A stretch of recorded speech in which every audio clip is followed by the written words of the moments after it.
Salut, c'est GC. Chaque civilisation a eu son arme emblématique dans l'histoire. Les Vikings utilisaient l'ulfbert, faite d'acier creusé. Les Égyptiens combattaient avec le khopesh, coulé en bronze, et les samouraïs japonais portaient le katana fabriqué à partir de tamahagan. Dans cette vidéo, je tente de fabriquer le jian, arme emblématique chinoise. Cette épée à double tranchant existe depuis plus de 2500 ans et présente de nombreux styles selon les dynasties. Cela complique la fabrication d'un jian fidèle à l'histoire, mais je vais quand même faire de mon mieux en y ajoutant mon style. Voyons voir ce que ça donne. J'ai décidé de forger cette épée à partir de Damas Turkish Twist, un motif réalisé en empilant des barres d'acier torsadées alternativement, et les deux aciers que j'ai choisis étaient Pops Procut et 1084. Pops Procut est plus difficile à utiliser que mon matériau habituel, mais cela rendra l'épée plus solide, donc j'ai jugé l'effort utile. C'est plutôt sexy. En fabriquant cette épée, je pensais devoir préciser que le damas n'est pas historiquement exact comme matériau de lame. En cherchant, j'ai découvert des djians en damas turc torsadé. Je n'ai pas choisi le motif damas turc torsadé parce que je l'avais vu sur cette épée, donc je suppose que c'est un heureux hasard si ça s'est retrouvé comme ça. Le Pops Procut étant encore nouveau pour moi, j'ai pris toutes les précautions pour assurer la réussite des soudures à la forge. Et ça ne se voit peut-être pas, mais souder ces pièces latérales est probablement l'une des étapes les plus importantes. Dans la forge, les pièces extérieures chauffent plus vite que les pièces intérieures, et à cause de cela, elles ont tendance à se courber vers l'extérieur. Et quand il y a de l'espace entre tes pièces, ça favorise l'oxydation, donc ça aide à l'éviter. Je plonge mon lingot dans l'huile de trempe car cela protège la soudure, comme je l'explique souvent en commentaire. Quand l'huile brûle, elle laisse en fait une fine couche de suie, et cette suie est suffisamment épaisse pour empêcher l'oxygène de pénétrer entre les couches. À ce jour, aucune de mes soudures à la forge n'a échoué ainsi, donc je continuerai. J'ai l'impression que beaucoup de forgerons de lames, quand ils commencent leur première chauffe, ils voient juste un gros lingot et ils veulent juste commencer à l'aplatir tout de suite. Mais cela peut en fait être assez dangereux pour votre lingot. Lorsque vous faites cette première pression, votre acier n'est en réalité pas encore soudé ensemble. Ces couches, très proches à haute température, restent séparées. Être trop agressif à cette étape, c'est s'exposer à des problèmes. Si vous avez déjà regardé Forge et Feu, vous savez que beaucoup de gens rencontrent des défauts de soudure en surface. Et l'une des raisons pour lesquelles ces défauts apparaissent si souvent dans l'émission, c'est parce qu'ils sont pressés par le temps et qu'ils n'ont pas le temps de laisser leur lopin tremper. La meilleure chose que vous puissiez faire pour votre lopin, c'est de faire un tout premier passage très léger et de le laisser tremper pendant au moins 10 minutes. Après cela, vous pouvez y aller franchement.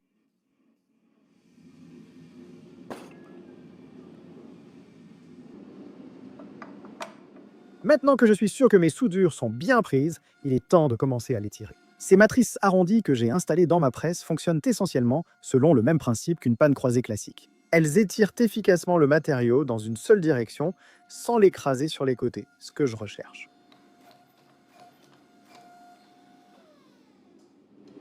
D'accord, c'est 5 cm sur 5. Je vais le tordre à 2 cm. Ce lopin fera plus de 60 cm, donc je vais l'étirer à environ 2 cm sur 2. Le couper en deux, puis étirer chaque moitié séparément. J'ai fabriqué moi-même ces matrices de forge et elles sont un peu grossières, mais elles fonctionnent plutôt bien. Un problème rencontré sans que le côté de la matrice que j'utilise le plus est vraiment au bord, ce qui peut la desserrer parfois. Mes matrices bougent! As-tu vu la matrice du dessus bouger?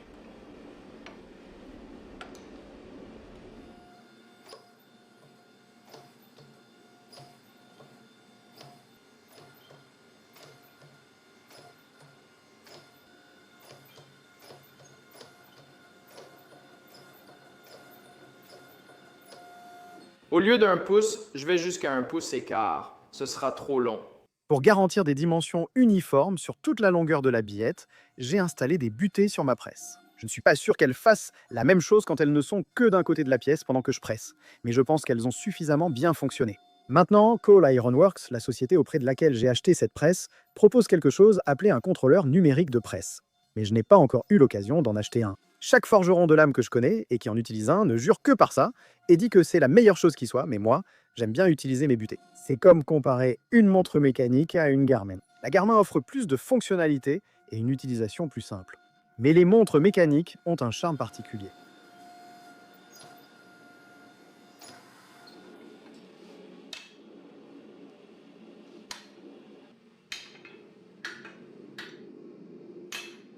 Ouais. L'outil que je déteste le plus dans mon atelier, c'est la meuleuse d'angle. Si vous avez vu certaines de mes anciennes vidéos, vous m'avez probablement déjà entendu le dire. La meuleuse d'angle restait pourtant l'outil idéal pour cette tâche. Le manche étant encore attaché et ne voulant pas attendre le refroidissement du lingot, j'ai utilisé ma meuleuse d'angle pour le couper. L'une des choses dans lesquelles nous, les humains, sommes étonnamment mauvais, c'est d'estimer le volume. Si je vous posais la simple question de savoir combien de balles de ping-pong vous pensez pouvoir faire tenir dans une chambre de taille normale, que me répondriez-vous? Je parie que beaucoup diront 10 000, peut-être 50 000, voire 100 000 au maximum. La réponse est en fait plus proche d'1 million. Au lycée, j'ai suivi un cours appelé l'art de l'approximation, où notre professeur nous a posé cette question. Comme beaucoup de mes camarades, j'ai été stupéfait par la réponse. J'en parle car ce concept s'applique aussi à des morceaux d'acier bien plus petits. Sur presque chaque projet des 2 dernières années, je me suis toujours attribué trop d'acier. Pour ce projet, je craignais d'avoir surcorrigé et de m'être donné trop peu d'acier. En voyant cette billette très fine et longue, je doutais d'en avoir assez après torsadage et ressoudage à la forge. À ce stade, j'espérais simplement que, le Jian étant une épée longue et fine, cela suffirait en acier.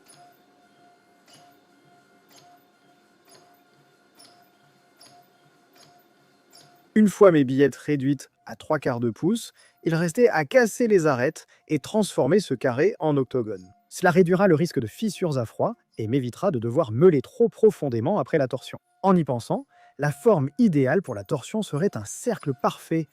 Mais comme c'est long et difficile, un octogone est un bon compromis.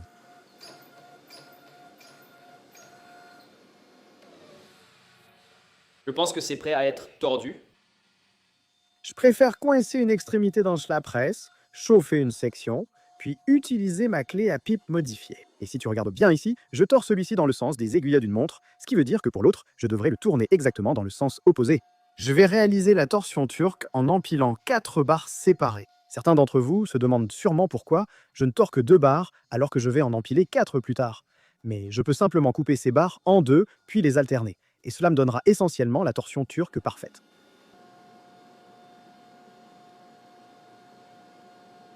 Une des choses qui m'a toujours surpris, c'est à quel point tordre de l'acier est physiquement éprouvant. Les 2 premières chauffes que j'ai faites étaient assez faciles. Je n'ai pas vraiment ressenti de difficulté, mais à mesure que les chauffes s'enchaînaient, j'ai commencé à être extrêmement épuisé. Je me considère en forme, ma montre Garmin affiche une volume d'oxygène 2 max de 56. Pourtant, pendant ce processus de torsion, j'ai dû rentrer et faire une pause car je sentais que j'allais m'évanouir.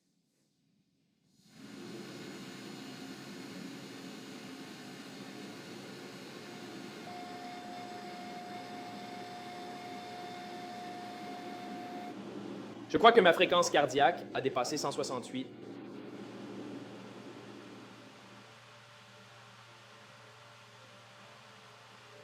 En fait, ce n'est que de la sueur, pas de l'eau renversée. Cette torsion turque visait une très forte densité de torsion.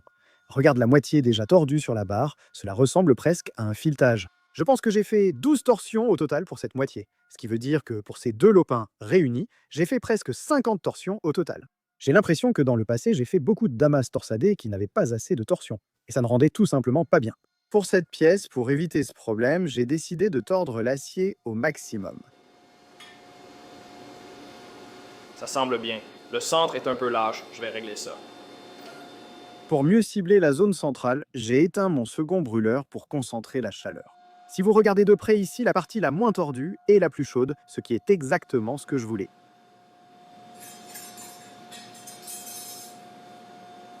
Je pense que ça a l'air plutôt uniforme. Avec la torsion et le lopin, il était maintenant temps de leur redonner une section carrée pour préparer l'étape suivante de la soudure à la forge. L'une des choses que j'ai remarqué en utilisant à nouveau les cales d'arrêt 3/4, c'est que je pouvais obtenir une petite surface plate, mais pas une section parfaitement carrée. Donc j'ai dû diminuer la hauteur des cales pour obtenir ce carré. Ce qui m'effrayait ici, c'était que des cales d'arrêt plus fines rendaient la pièce plus fine, donc la soudure à la forge encore plus précaire.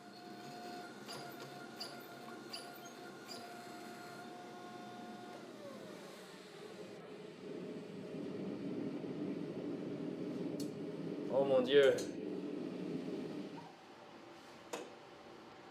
Oh, je crois que j'ai perdu 5 kilos de sueur.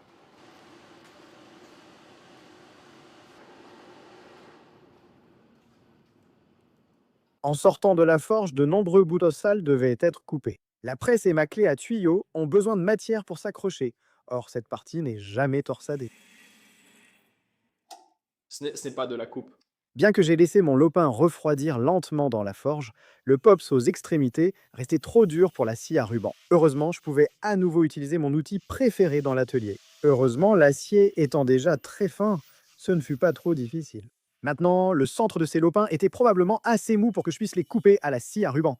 Mais j'ai décidé que, puisque j'étais déjà à l'étau, autant les couper à nouveau en deux avec la meuleuse d'angle. J'ai passé un temps embarrassant à essayer de décider s'il fallait empiler les lopins comme ceci ou comme cela. Mais ce que j'ai réalisé, c'est qu'en fait, c'est la même chose. Il suffit juste de retourner le lopin. J'utilisais principalement mon accessoire de rectification plane Beaumont Metalworks pour nettoyer les surfaces d'accouplement. J'aurais pu utiliser d'autres outils, peut-être plus rapides, mais je tenais à avoir ces surfaces bien planes. Un aspect intéressant de la rectifieuse plane ou de l'accessoire à bandes abrasives est qu'il n'est pas nécessaire d'utiliser des bandes neuves. En partie, c'est parce que ça détruit tout simplement vos bandes, mais aussi parce qu'on n'obtient même pas une meilleure finition avec des bandes neuves. Cette rectifieuse dépend de la planéité de la bande et de la roue inférieure. Donc, si vous utilisez une bande neuve et que vous meulez quelque chose qui n'a pas la largeur de toute la bande, vous allez user le grain de manière inégale et elle sera pratiquement inutilisable pour d'autres choses aussi.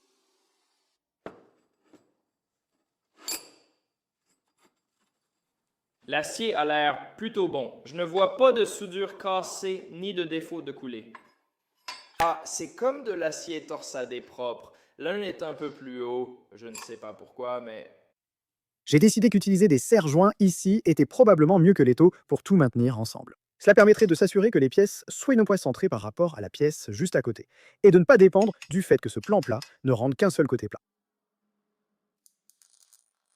Avant toute soudure à la forge, le plan était de souder chaque joint de ce bloc à l'arc métal Inergas. Cela paraît exagéré, mais tout le temps passé à préparer le premier bloc dépend de la réussite de cette soudure à la forge. J'ai donc estimé que souder chaque joint méritait bien le sacrifice de mon temps. Je pensais ainsi avant de vraiment souder. Ce processus a pris énormément de temps. Après avoir soudé le premier morceau, j'ai vu que cela tendait le bloc, alors j'ai décidé de le pointer davantage. Après avoir fait ça, j'ai terminé de souder la première, puis je me suis rendu compte que je n'avais fait qu'une seule des 6 soudures, donc tout ce processus m'a en fait pris environ une demi-heure. Mes mains étaient très douloureuses, mon doigt crispé et mon poste à souder métal Inergas devait souffrir intérieurement. Malgré tout, le lopin était protégé et prêt pour la soudure à la forge. Enfin, putain.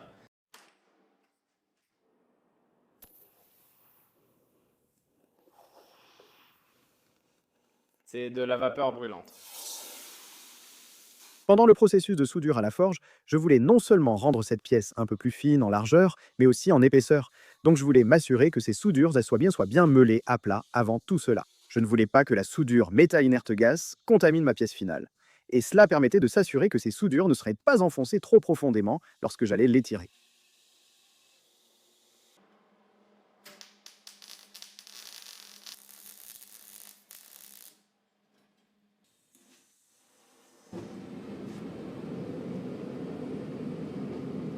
Le lopin était soudé, je savais souder à la forge sans atmosphère, mais j'ai choisi de le tremper dans l'huile. Cela ne me coûte rien et aiderait à sceller les interstices invisibles dans mes soudures. Pour réaliser cette soudure à la forge, j'ai fait un tout premier passage très léger, exactement comme avec mon premier lopin. Puis je l'ai simplement laissé dans la forge pendant environ 10 bonnes minutes. Je devais être très prudent car le lopin, très haut et étroit, risquait d'être écrasé si j'appuyais trop fort.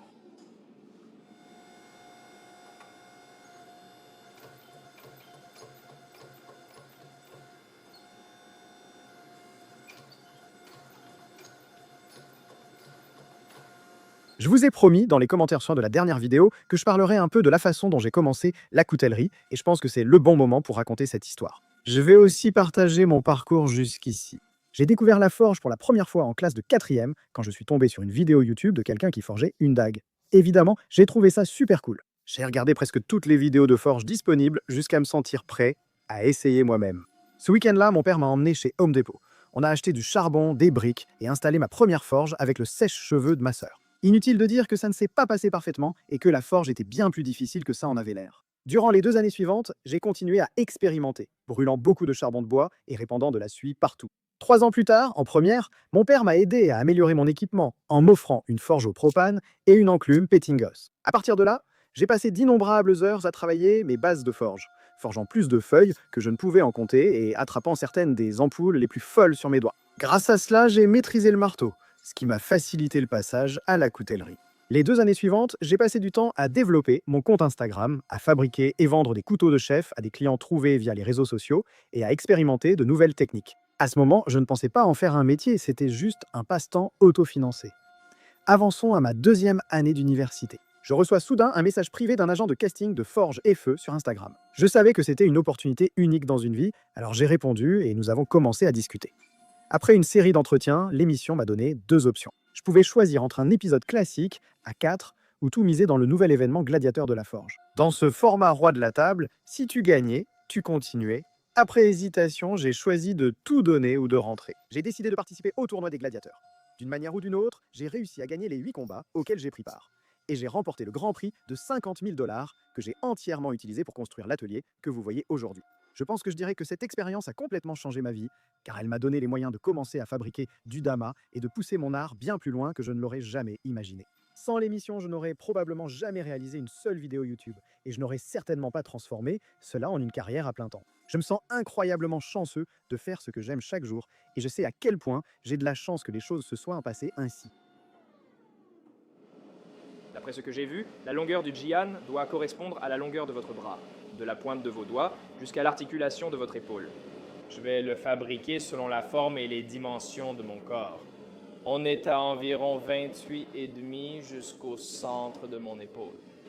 C'est long, mais historiquement exact. Avec une lame de 28,5 pouces, c'était la plus longue que j'avais forgée. Avant, la plus longue était Shusui, avec 25,5 pouces. Celle-ci mesurait 2 à 3 pouces de plus. Dans l'ensemble, ça ne complique pas trop les choses, et la seule chose dont je dois vraiment m'inquiéter, c'est de savoir si je peux faire rentrer ça dans mon four de traitement thermique. Heureusement, les jian ont une lame plus courte que les katanas, et j'étais sûr de pouvoir la faire rentrer dans mon four. Voilà l'extrémité actuelle de notre lingot. Si je forgeais une pointe à partir de ça, on croirait que toutes les lignes convergent vers la pointe. Ça peut être sympa, mais ce n'est pas ce que je veux faire. Ce que je vais vraiment faire, c'est découper un morceau comme ça à partir de là. Donc tout ça va disparaître. Et ensuite, je vais souder ces pièces ensemble à la forge. Donc une fois que j'aurai une pointe, au lieu de ressembler à ce truc moche, ça va ressembler... C'est ce que je trouve bien plus cool. En gros, le damas va suivre le profil de la lame et toutes les torsades vont converger. Ça va converger ici et rendre très bien. Cette opération se nomme soudure en gueule de poisson, du moins il me semble. C'est bien plus compliqué que tout ce que j'ai soudé à la forge jusqu'ici, car je dois le faire sans préparation. Je dois l'aplatir au marteau, puis le souder à la forge. J'étais assez confiant de pouvoir le faire sans problème, mais comme je n'avais vu que d'autres personnes le faire et que je ne l'avais jamais fait moi-même, il y avait beaucoup de choses qui pouvaient mal tourner.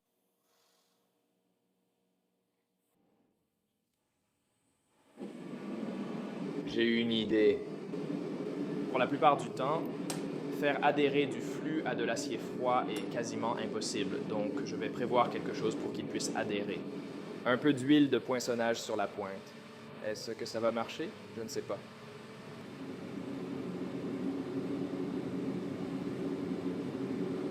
Oh mon Dieu, ça pourrait être du génie. Je pense que ça va marcher.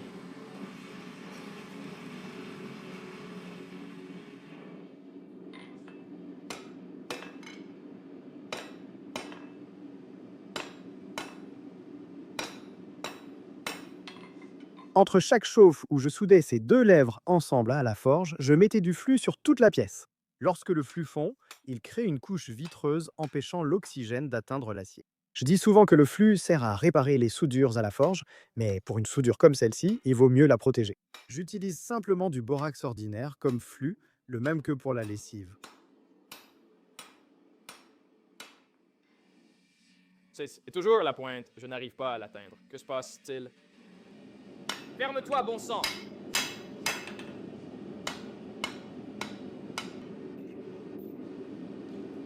Je crois avoir coupé ma bouche de poisson trop superficiellement, rendant l'angle trop obtus. J'ai tout tenté pour que la minuscule pointe se referme, mais rien n'a vraiment fonctionné. J'ai testé le marteau à panne et affiné la pièce pour un angle plus aigu, mais sans succès total. J'ai donc gardé cela pour le profilage en acceptant de perdre un peu la pointe. Avec la pointe soudée, le reste du processus de forge était en fait vraiment simple. Tout ce que j'avais à faire, c'était d'étirer la soie et ensuite d'amener la lame à la bonne longueur. Je n'avais pas besoin de forger de biseau ou quoi que ce soit. Et la raison pour laquelle je peux faire ça, c'est parce que les torsades turques sont un motif de Damas assez unique. C'est l'un des seuls motifs qui change à mesure qu'on le meule. Il passe de lignes diagonales à des étoiles, et je voulais vraiment ces étoiles sur mon tranchant. Vous pensez peut-être que je fais ça pour gagner du temps, mais forger les biseaux est bien plus rapide que les meulets.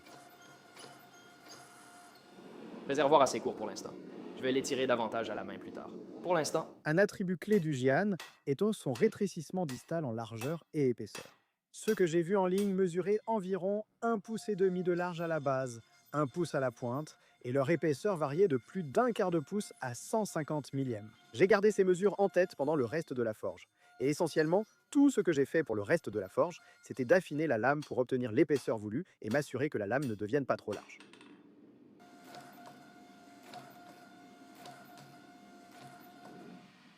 28,5. La lame était désormais à la bonne longueur. Il ne me restait plus qu'à finir la soie, vérifier l'alignement, puis passer à l'étape suivante.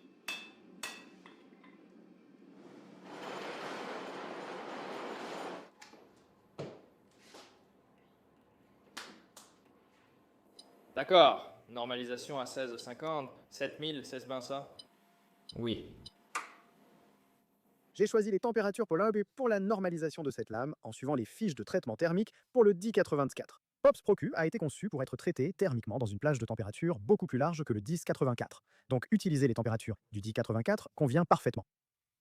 J'ai tellement parlé des raisons de la normalisation que j'ai l'impression de me répéter sans cesse, mais c'est une étape tellement importante que je dois encore en parler. À la sortie de la forge, l'acier de la lame est en assez mauvais état. Les grains dans l'acier sont assez gros, le carbone est réparti de manière inégale et il y a des contraintes partout. Ces 3 cycles de normalisation corrigent tout cela et assurent presque la réussite de la trempe suivante.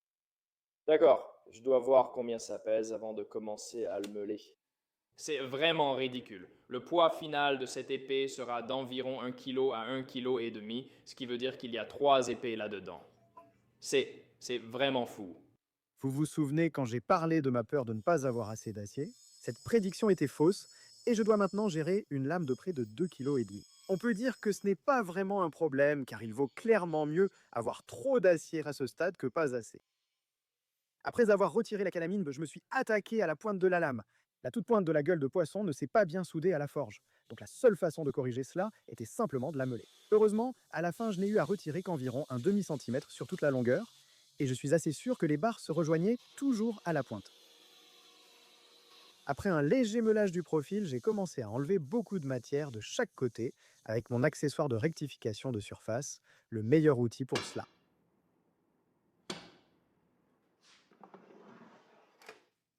Rectifier une pièce 2 fois plus longue que l'accessoire était gênant, mais finalement c'était rapide. Je ne peux garantir que la pièce avait partout la même épaisseur, car sa longueur pouvait fausser le rectifieur. Il restait cependant assez d'épaisseur, et la pièce n'était pas encore trempée, donc le sacrifice me semblait acceptable. Il fallait préparer la trempe, nettoyer davantage les faces avec la platine plate, et casser les angles pour éviter que la lame ne se fissure. Très bien, on va à nouveau austhénitiser à 1500 degrés. Ça devrait aller. Je pourrais baisser un peu la température par prudence, mais avec la coupe pro et du 1084, 1500 degrés me semble correct.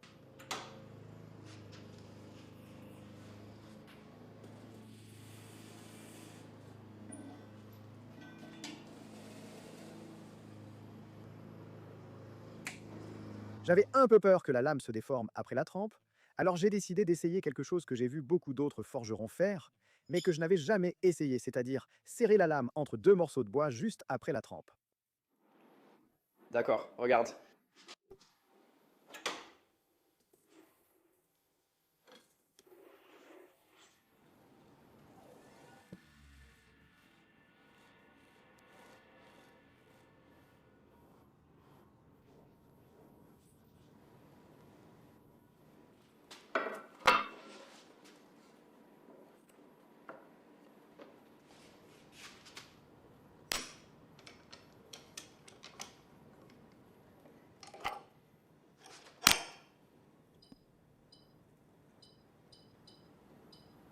Tu entends ça? Le bois craque. Quelque chose craque, j'espère que c'est le bois. On attend que le four refroidisse, puis on passera à la trempe. D'accord, ça fait environ 1 heure et le four est maintenant à 357 degrés. Allez, s'il te plaît, ne sois pas fissuré. D'accord, je ne vois pas de fissure. Oh mon Dieu, regarde ça. Elle est assez droite, mais la pointe s'incurve légèrement vers le bas, probablement à cause du bois un peu courbé. Mais bon sang!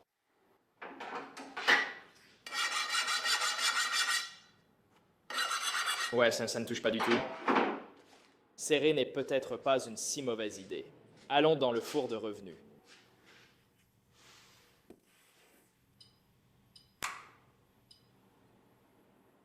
Facile. Oui, la trempe s'est bien déroulée. La lame était dure, droite, et avant la finition et le retrait de matière, il ne restait qu'à la redresser. Avant cela, je devais retirer toute la décarburation à la meule. J'allais redresser cette épée avec mon marteau à panne ronde en carbure. Cela fonctionne car mon acier est trempé à environ 60 hardness Rockwell C, alors que le carbure de tungstène atteint environ 80 hardness Rockwell C. Cela signifie que chaque fois que je frappe avec le marteau, cela crée une petite indentation qui augmente la surface sur le côté que je frappe, et cela fait bomber la lame dans l'autre sens. Je ne sais pas qui l'a inventé en premier, mais cette personne est clairement un génie. J'ai lancé le meulage final avec une bande abrasive neuve, grain 36, et commencé à enlever la matière. Le truc, c'est que la bande était tellement tranchante et l'acier tellement dur que les étincelles produites avaient tellement d'énergie que j'ai carrément mis le feu à mon aspirateur à poussière. Je ne pourrais sans doute plus l'utiliser pour finir de meuler, donc je suis revenu à mon vieux seau d'eau. Cela voulait dire qu'il y aurait un peu plus de poussière qui volerait dans l'atelier, mais au moins tout ne serait pas en train de brûler.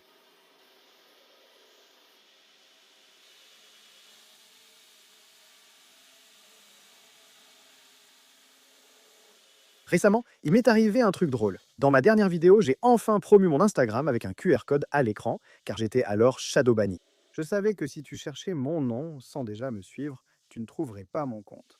Heureusement, ou peut-être malheureusement, le lendemain de la sortie de cette vidéo, mon compte a récupéré sa coche verte et je n'étais plus shadow banni.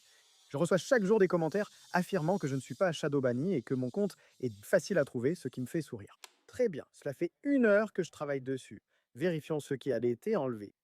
D'accord, une demi-livre environ. Je veux que ça fasse 3 livres ou un peu moins avant de commencer à faire les chanfreins, parce que ça veut dire que j'enlèverai à peu près la moitié du poids, et ça fera 1 livre et demi. Traditionnellement, l'affûtage qu'on mettait sur le Jian était un affûtage double convexe avec une arête médiane centrale. Mais je vais faire quelque chose d'un peu différent. Ma lame étant en damas et aggravée plus tard, je ne pouvais pas faire un affûtage zéro. Si je le faisais, la gravure attaquerait le tranchant et il faudrait ajouter un biseau secondaire pour l'aiguisage. Pour m'éviter des complications, je vais simplement appliquer un affûtage plat en diamant sur cette lame. L'affûtage plat au diamant réduit presque de moitié le poids de la lame car il enlève la moitié du matériau. Je visais une lame d'environ 1,5 kg, donc avant le biseautage, je la voulais à 3 kg. Ça a pris une éternité. 3 kilos, exactement. D'accord, juste au-dessus du... Le garde ou autre, 0,284, un peu plus que prévu, mais ça va. Ça descend à 0,2725 au milieu et tout au bout, on est à 212 millièmes. Je trouve que c'est bien et plus équilibré. C'est tellement plus maniable maintenant. J'ai passé 15 minutes à tracer une ligne au centre de la lame, mais comme elle était effilée, ça ne servait à rien, donc je ne vais pas vous le montrer. Lors du meulage d'une arête médiane centrale, celle-ci n'apparaît vraiment qu'à la fin du processus. Laissez-moi essayer d'expliquer cela du mieux que je peux. Voici à quoi ressemble la section transversale de ma lame en ce moment. Et voici à quoi ressemble la section transversale que je vise. Ce que beaucoup de gens ont tendance à faire, c'est de passer de ceci à cela, puis à cela. Mais ce que vous voulez, c'est passer de ceci à cela, puis encore à cela. Former la crête trop tôt rendra sûrement votre crête finale bancale, alors qu'en la laissant pour la fin, vous pourrez corriger les défauts. J'ai oublié de qui j'ai appris cette astuce, mais il faut laisser la pointe pour la fin. La pointe est sans doute l'élément le plus difficile à meuler sur une épée à crête centrale. En la faisant en dernier, les biseaux servent de repère. C'est un peu étrange de meuler, mais tout paraît bizarre en meulant. Ce n'est qu'à la fin que le résultat est satisfaisant.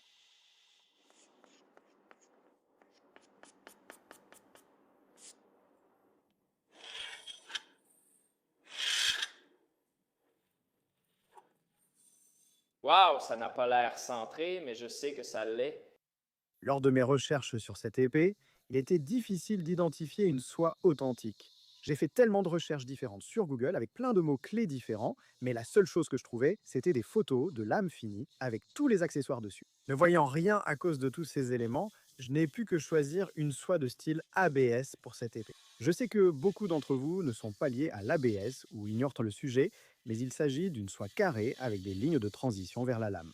Je n'avais aucune idée si c'était la méthode traditionnelle, mais comme je n'avais aucune indication sur ce qui était traditionnel, je me suis dit que c'était acceptable.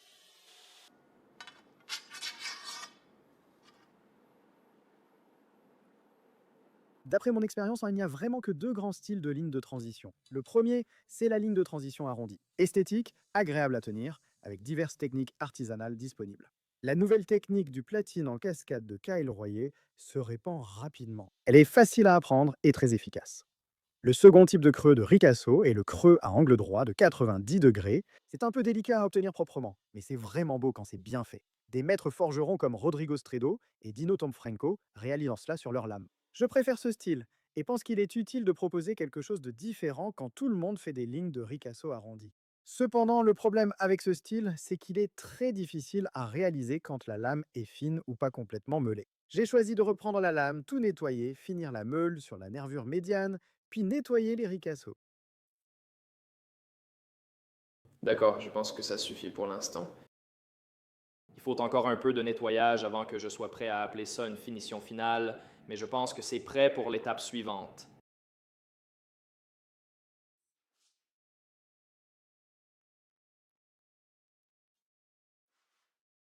C'est pas mal. J'ai remarqué que ces lignes de plongée droite ont vraiment mauvais aspect et je veux faire quelque chose comme ça où elles s'incurvent un peu. Je sais pas si je peux le faire, mais ce serait cool.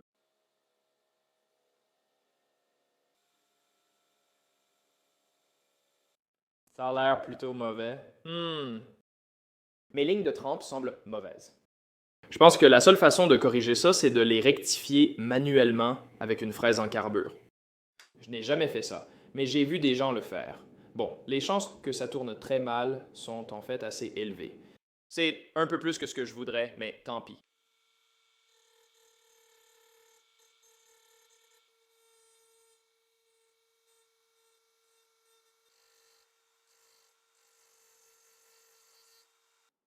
Waouh, c'est vraiment nul,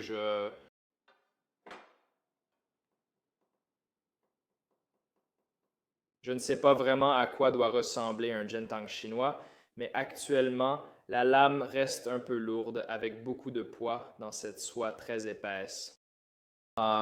Et j'ai beaucoup de mal avec mes plongées en ce moment. Donc ce que je vais faire, c'est juste, comme les biseaux du katana se prolongent dans la soie, je vais faire de même ici. En fait, il y a vraiment ça a une chance que ce soit comme ça que ça doit être fait. Je suis fier de ma capacité à meuler, alors admettre ma défaite face à ces creux de transition était décourageant. Heureusement, cela a permis d'obtenir une meilleure pièce finale. Comme je l'ai mentionné plus tôt, la soie rectangulaire avait beaucoup de poids, et en meulant la soie pour lui donner une section en losange, je pouvais en perdre encore plus. J'ai ainsi pu imaginer des ornements sympas impossibles avec une soie carrée style ABS. C'est étrange à dire, mais je suis presque content d'avoir raté les lignes de transition et choisi ce style de construction. Une fois les émoutures satisfaisantes, j'ai préparé la lame pour le ponçage manuel. La bande que j'utilise, une Trisact A45, est l'une des meilleures pour ôter les dernières rayures et faciliter le ponçage manuel.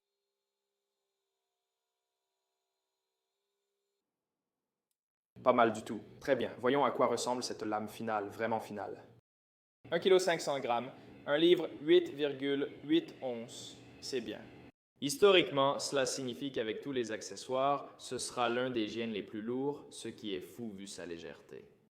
Il faut poncer avec du papier de verre pendant 10 heures.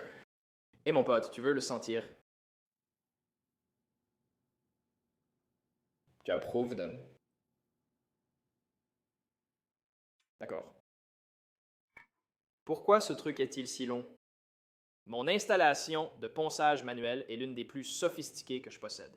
C'est un 2x4 sur mesure, coupé à environ 2 pieds, avec des encoches aléatoires pour poncer à la main des objets à garde intégrale.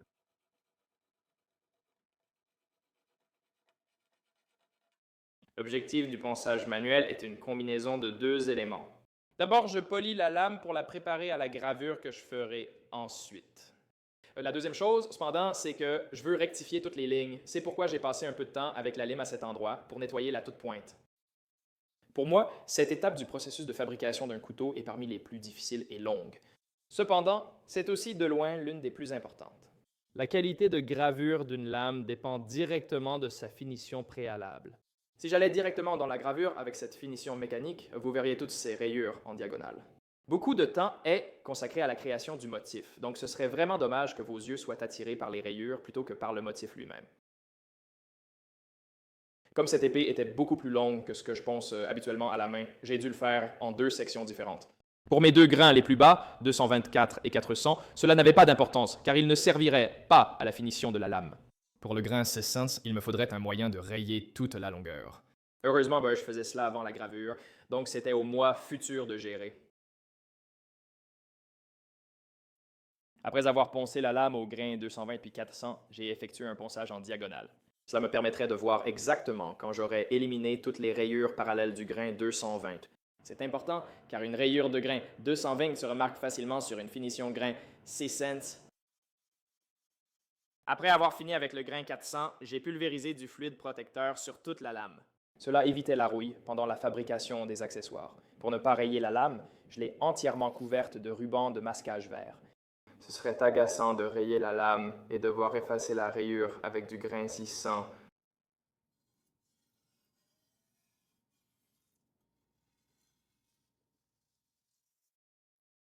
Il y a quelque chose sur certains gens qui s'appelle un tunku, mais c'est essentiellement comme un habaki de katana japonais. Oh, je veux que le mien ressemble à ça, que je ne pense pas qu'il y ait de débordement des deux côtés. C'est une construction beaucoup plus compliquée. Donc, il me faut deux pièces qui ressemblent à ça. Et il me faut aussi deux cales qui s'adaptent à ce côté et à ce côté. Je ne sais pas comment faire ça. Ah, je viens de réaliser qu'il existe une façon bien plus simple.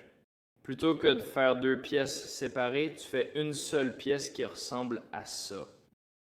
Une fois que tu fais ces coins ici, tu enlèves ce matériau et tu peux enlever le matériau.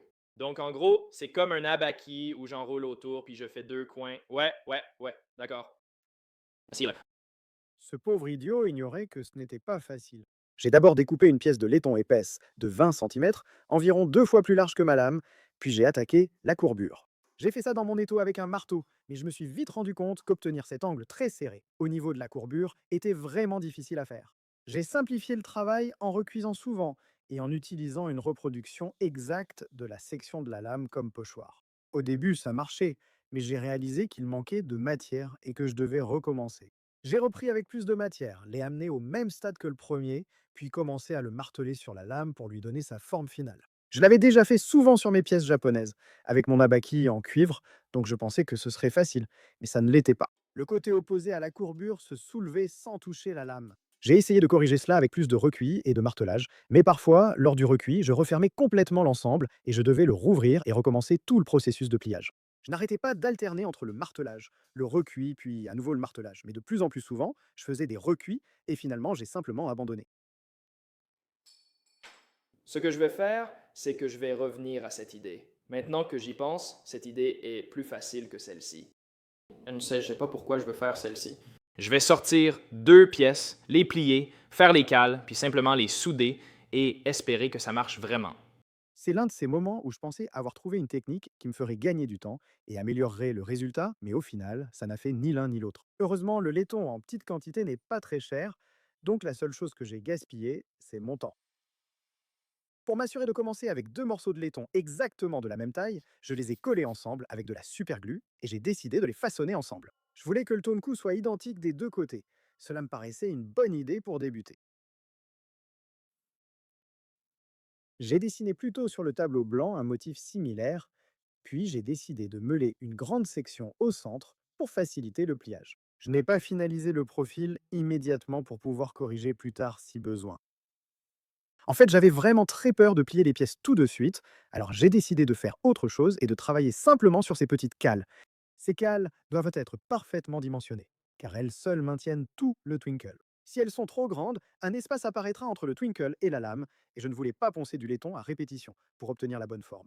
J'ai passé plus de temps que je ne veux l'admettre à compliquer ce simple problème de maths. Si vous voulez voir à quel point je suis idiot, vous pouvez regarder ça image par image, mais pour l'instant, passons simplement à l'étape du meulage. D'accord. Je dois meuler les biseaux jusqu'à ces lignes. Le laiton à liège de cuivre chauffe vite lors du meulage. Vous le verrez en regardant l'eau de près, elle bout même si je laisse la pièce trop longtemps sur la meuleuse.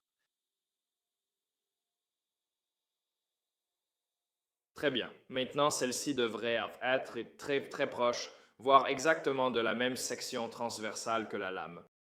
Et ces pièces vont aller dans cet espace vide juste ici. Donc maintenant, ce que je dois faire, c'est découper celle-ci, puis plier les pièces extérieures, les fixer à ceci avec un serre-joint, puis souder. Et ensuite, ça devrait aller sur ceci. En général, je fais confiance à mes calculs, donc j'étais sûr qu'après avoir découpé ces coins, ils s'ajusteraient presque parfaitement.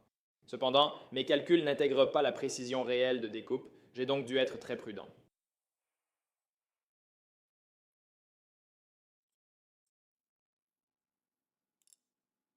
Après avoir utilisé la scie à ruban, ces coins étaient presque parfaitement dimensionnés.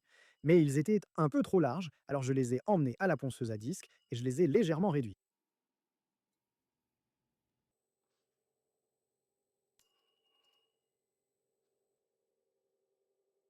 Les coins étaient ajustés, donc il était temps de courber ces pièces de façade, mais j'ai décidé de leur donner leur forme finale à ce stade, car cela aurait été plus difficile à faire une fois qu'elles seraient courbées. J'ai choisi de simplifier mon design avec une seule grande bosse, car obtenir deux bosses symétriques aurait été très difficile.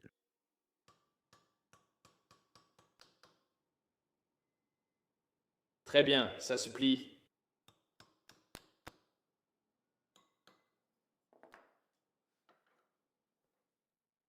Voyons ce que ça donne. Pas tout à fait, il faut encore le plier un peu.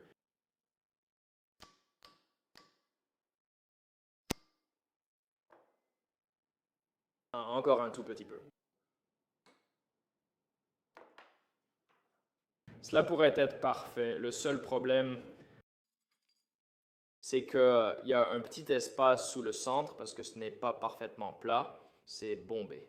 C'est comme le savoir-faire d'un armurier, ce que je ne suis pas.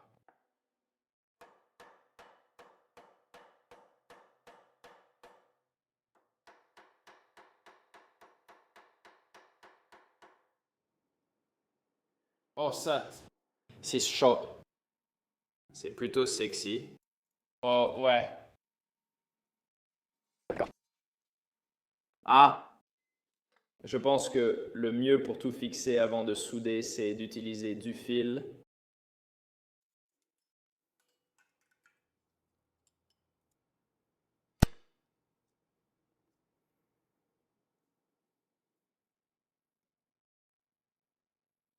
Oh mon Dieu. Ah, allons-y. Regarde ça. Une coupe transversale parfaite. Tout est en place.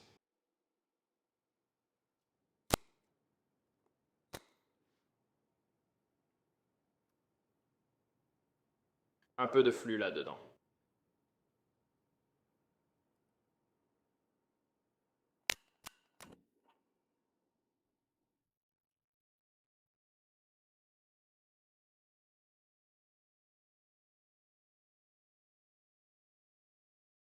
Allez.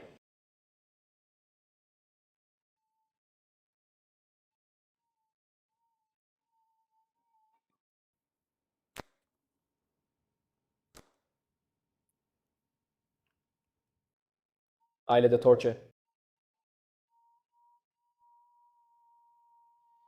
Encore une. Ouais. Aïe. D'accord, ça s'est bien passé. Mais il y a un peu d'excès de soudure en bas que je dois limer, mais le test, c'est de voir si ça tient ensemble après que j'enlève ça. C'est comme si c'était maintenant un seul bloc solide. J'étais vraiment enthousiaste du résultat jusqu'ici, mais il y avait un peu d'excès de soudure que je devais limer pour m'assurer que ça s'emboîte bien sur la soie.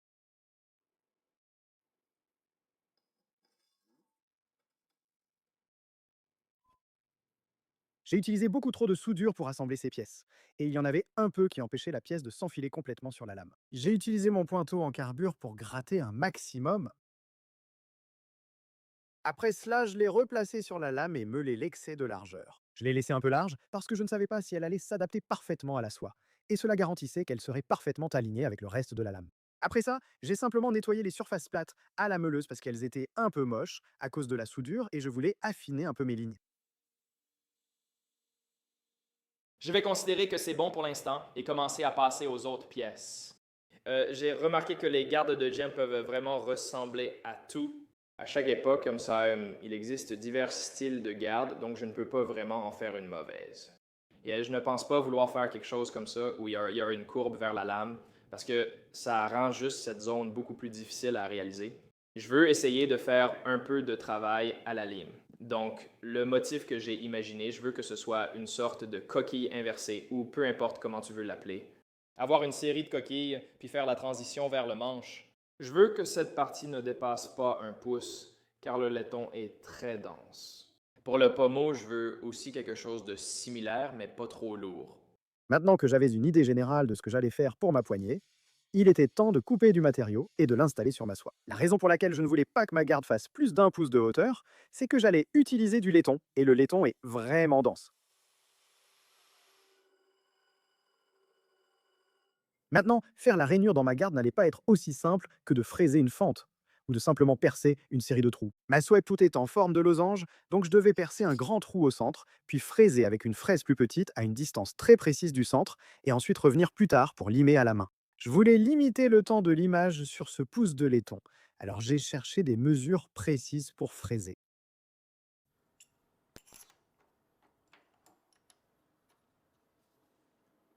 Cela fait environ 10 mois que j'ai acheté ma fraiseuse Precision Matthews, et c'est peut-être le meilleur achat que j'ai jamais fait. Je me suis rendu compte que gagner du temps ne diminue pas forcément la valeur de la pièce sur laquelle je travaille.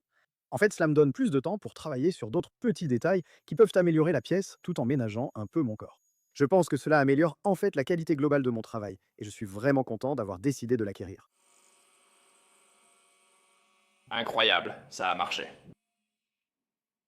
Souvent, c'est pas une coupe parfaite, mais c'est pour ça qu'on utilise des limes.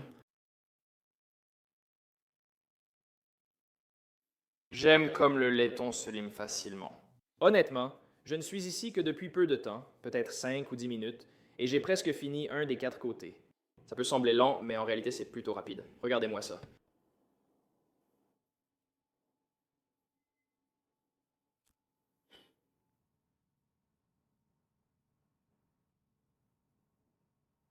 Voyons comment ça s'ajuste. D'accord, tu peux à peu près à mi-chemin. Oh, d'accord. D'accord, ça va à peu près. Je ne m'attendais pas à ce que ça m'aille aussi vite. J'ai voulu encastrer le Tunku dans la garde pour un bel effet, alors j'ai acheté une grosse fraise et fraisé une rainure d'environ un quart de pouce dans la garde. J'ai remarqué que de nombreuses des pièces historiques avaient cela, alors j'ai voulu le tenter sur la mienne. C'est vraiment génial. Regardez-moi ça. C'est comme un canal parfaitement fraisé. Et maintenant, le habaki s'insère dans la garde. Et ça nous donne encore plus de soie. Donc c'est comme un double effet. Oh mon Dieu, regardez-moi ça. Maintenant que ma garde était essentiellement entièrement ajustée et prête à être façonnée, il était temps de commencer à ajuster mon bloc de manche. Le bois que j'ai décidé d'utiliser pour mon manche est un bois dur australien, connu sous le nom de Gidgee Hanley. Il est extrêmement dense et magnifique, et il s'accorde parfaitement avec le bois brun foncé que j'avais déjà choisi pour ma saya.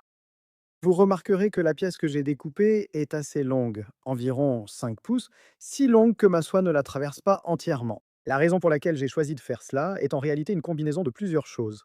D'abord, pratiquement chaque Jian que j'ai vu en ligne avait une poignée assez longue. Si vous les comparez à quelque chose comme une épée viking, vous verrez une différence assez importante. Afin de rester aussi traditionnel que possible, j'ai décidé de garder ma poignée assez longue. Pour fixer mon pommeau, je comptais souder un morceau d'acier doux, puis le fileter pour y visser le pommeau. Voici à quoi ressemble généralement une fraise de 6 mm. Pour un bloc de poignée de 13 cm, vous ne pouvez rien faire avec ça. J'ai reçu cette suggestion de Rick Hall. Regardez-moi ça. J'espère que cela m'aidera à usiner le bloc de la poignée plus facilement qu'avec des forêts, car ils ne sont pas faits pour fraiser.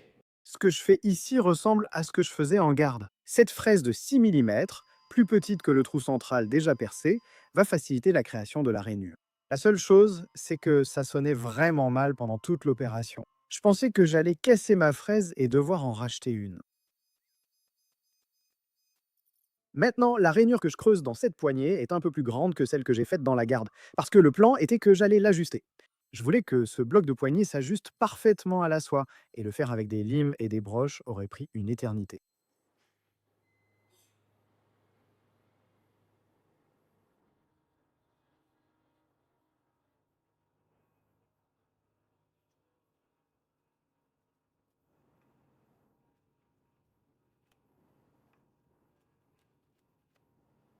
Voyons comment ça s'ajuste.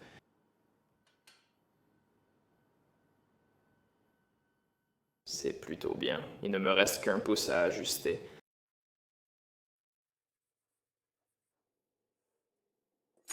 J'ai un bon pressentiment à ce sujet. Ça ne se rentre pas complètement. C'est avec une grande tristesse que je fais ce tour. Ce qui aurait dû être une opération de 5 minutes s'est maintenant transformé en 1 heure. D'accord. Tunku. Garde. Boum. Pas parfait, évidemment, mais c'est déjà sacrément bien jusqu'ici. Ça a pris plus de temps que prévu, mais il est enfin temps de souder l'acier supplémentaire à l'extrémité de ma soie. Ici, je me contente de meuler un très court biseau à l'extrémité de ma soie et sur le petit morceau d'acier que je vais souder pour m'assurer que les soudures l'en pénètrent complètement.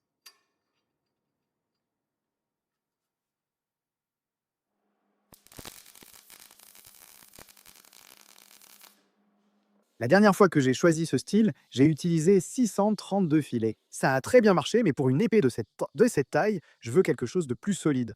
J'ai pris des filets 80, les plus gros de mon coffret. Et j'ai dû meuler l'acier doux à environ 240 millièmes de pouce de diamètre. Il existait d'autres méthodes pour fileter l'extrémité de ma soie. Des artisans comme Jordan Lamotte et Salem Straub brassent un boulon à l'extrémité de leur soie. C'est beaucoup plus rapide de faire comme eux et le point de connexion serait tout aussi solide. Mais je n'ai pas de chalumeau oxypropane ni de connaissances en brasage, donc pour l'instant, je vais m'en tenir à mes méthodes. J'espère que tout se passera bien.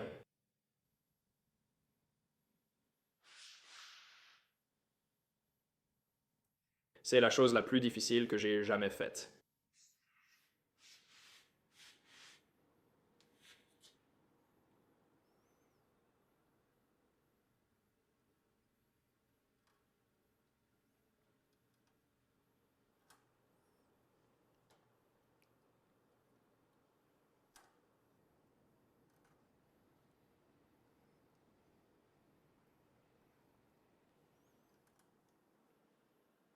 Je pense que c'est aussi loin que je veux aller. D'accord, en fait, c'était plutôt indolore.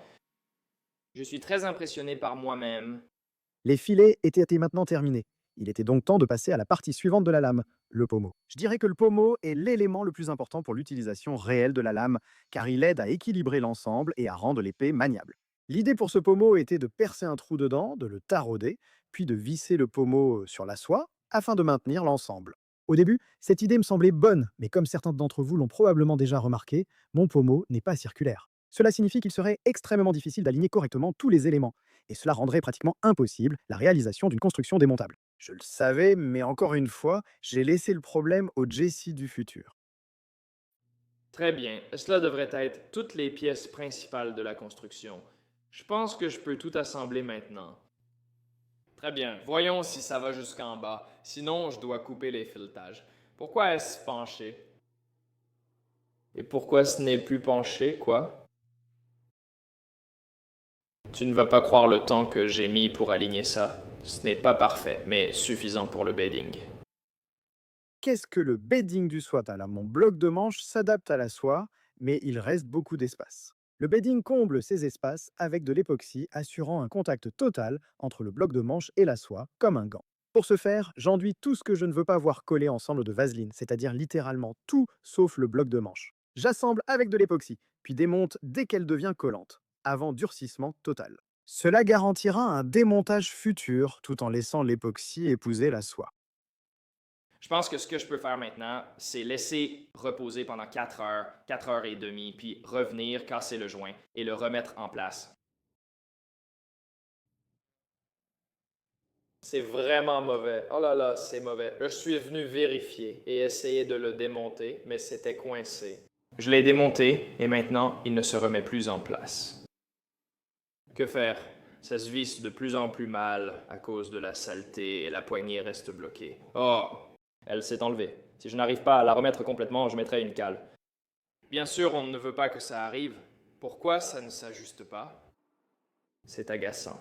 Je n'aurais pas dû construire ça, même si c'est solide. Personne ne la cassera, mais il y a très peu d'espace. J'ai peur de le laisser tout seul parce que si je reviens dans une heure et que je n'arrive pas à l'enlever, bon, je le démonte encore une fois, mais je rajoute une couche de je ne sais quoi sur la soie et je le remonte.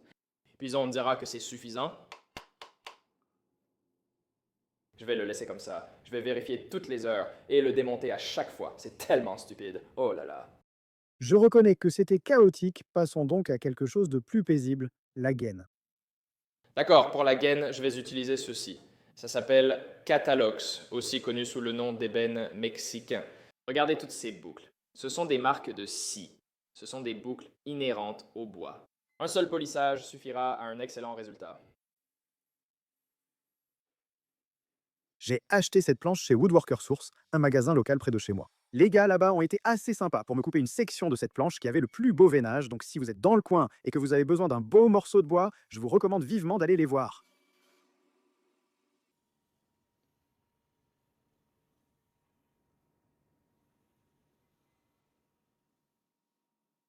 D'accord, je veux qu'on aille un peu plus en profondeur, juste pour avoir un peu de marge, donc je pense que je vais creuser jusqu'à peu près ici. Et je vais le faire un peu plus grand pour que le ruban ait un peu plus de place. Très bien, j'espère que ça va bien se passer. J'ai choisi une défonceuse pour retirer toute la matière de la gaine, estimant que c'était l'outil le plus adapté. Oui, j'ai aussi une fraiseuse, ça aurait pu marcher, mais je ne voulais pas mettre de copeaux de bois sur la machine, et je pense que ça aurait été plus lent que la défonceuse. Bien plus stable que la défonceuse Ryobi, c'en est c'est presque drôle. Je travaillais vraiment en mode difficile avant. Avant, la défonceuse que j'utilisais était une défonceuse Ryobi sans fil. Elle faisait le travail, mais j'ai rencontré quelques problèmes en l'utilisant. La profondeur de coupe variait sans cesse, ce qui rendait le travail difficile et agaçant. Autre souci, trop légère, elle me causait toujours des douleurs au poignet en tentant de la stabiliser. Après l'avoir utilisée sur 3 ou 4 projets, à ce moment-là, j'ai décidé que j'en avais assez et que je voulais passer à quelque chose de mieux. Voici une défonceuse filaire Makita, bien plus agréable à utiliser. Je n'ai aucune plainte, sauf que le mécanisme de réglage de la profondeur est assez mauvais.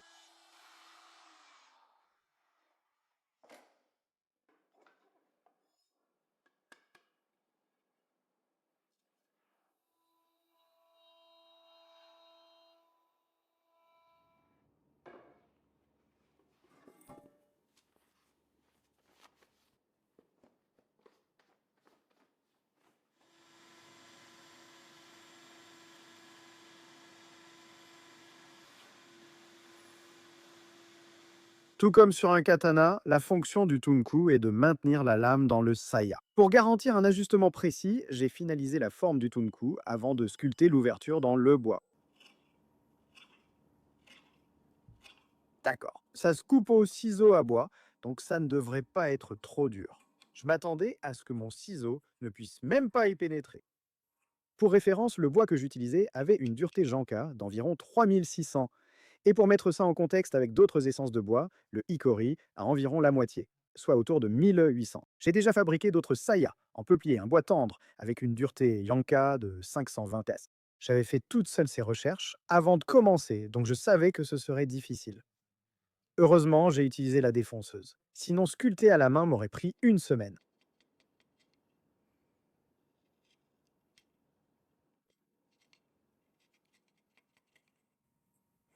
Non, c'est pas grave.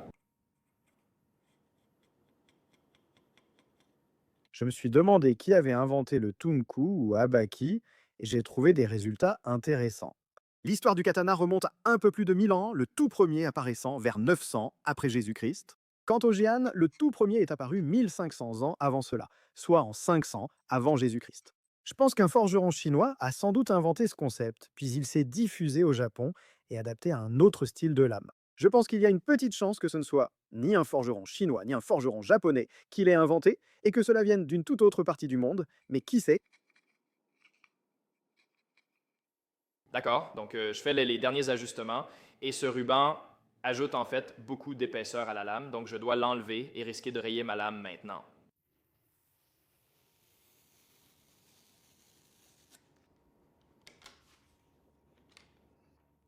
Le centre. Oh! Oh, ça se coince. Si ça se coince avant le habaki, je dois juste m'assurer que mes bords sont assez larges. Voyons ce que ça donne avec tous les accessoires.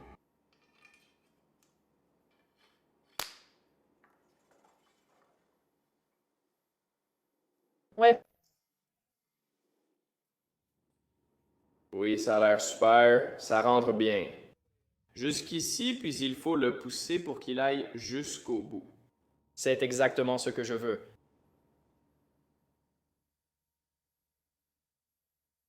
Les deux moitiés de saya étaient maintenant parfaitement taillées, il est donc temps de les coller ensemble. J'hésitais entre utiliser de la colle à bois ou de l'époxy pour cela, mais le vendeur du magasin de bois m'a dit que si je voulais une solidité maximale, l'époxy était probablement la meilleure option. J'utilise la même époxy G-Flex West System 24 heures avec agent de tuvetage pour tout. Ceci à l'intérieur.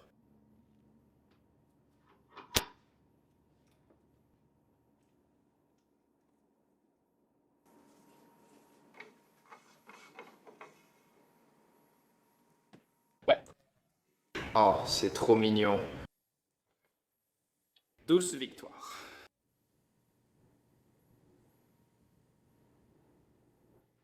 D'accord, ça fait 24 heures. Il est temps d'enlever la pince de ce truc. Oups.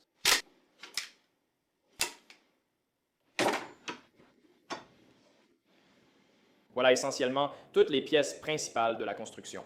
Maintenant, il ne reste plus qu'à peaufiner et à les rendre jolies. J'ai d'abord façonné le bloc de la poignée sans le finir, juste pour lui donner sa forme.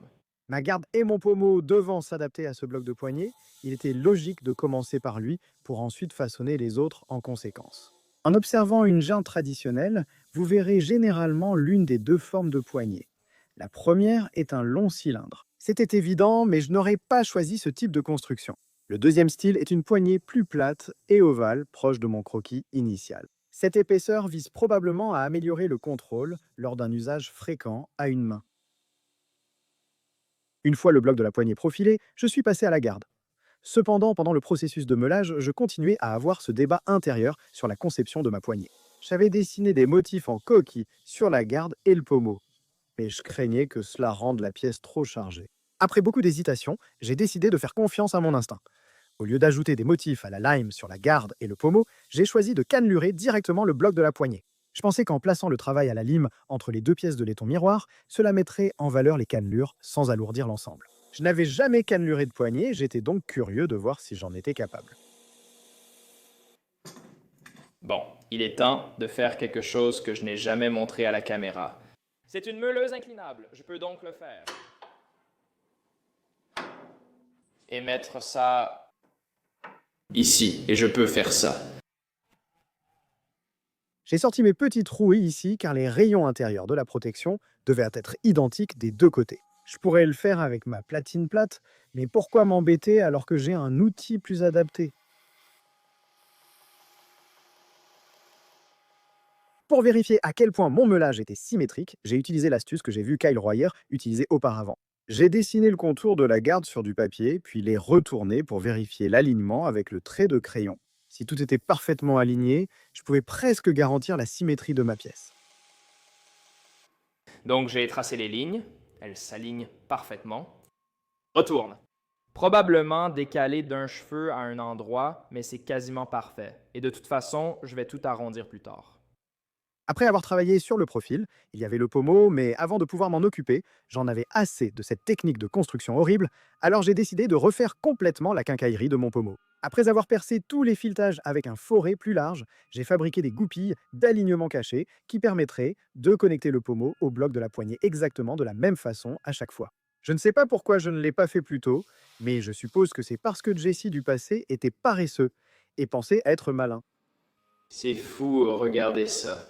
La poignée se met en place et puis avec ses trous d'alignement, le pommeau s'installe parfaitement droit. Parfaitement droit dans les deux sens, sans aucun espace, et il y a un emplacement juste ici pour que l'écrou du pommeau s'insère. C'est vraiment dingue. J'avais encore besoin de fabriquer un écrou de pommeau pour que tout tienne ensemble, mais je n'avais pas de tour, donc j'ai dû attendre le lendemain pour aller chez un ami et utiliser le sien. Avant cela, j'ai pris le temps de profiler mon pommeau, en traçant plusieurs repères pour garantir la symétrie. C'est sans doute exagéré, mais après tout ce temps passé sur la quincaillerie, je voulais éviter de recommencer. La forme que je cherchais à obtenir en meulant était essentiellement celle que j'avais dessinée auparavant.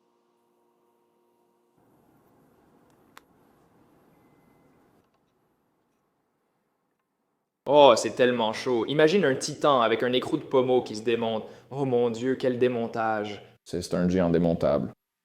C'est déjà plutôt bien équilibré. Par exemple, la garde va perdre au moins 30 ou 40% de son poids. Oh mon Dieu. Ah, ça prend en forme. Je pense que ça va être génial. Très bien, il est temps de faire beaucoup de sciure de bois.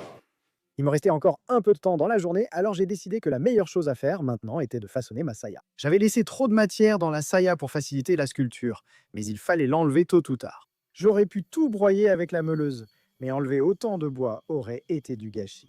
J'ai utilisé ma scie à ruban pour découper les gros morceaux sur le côté, assez épais pour servir de plaquette pour un couteau à soie pleine.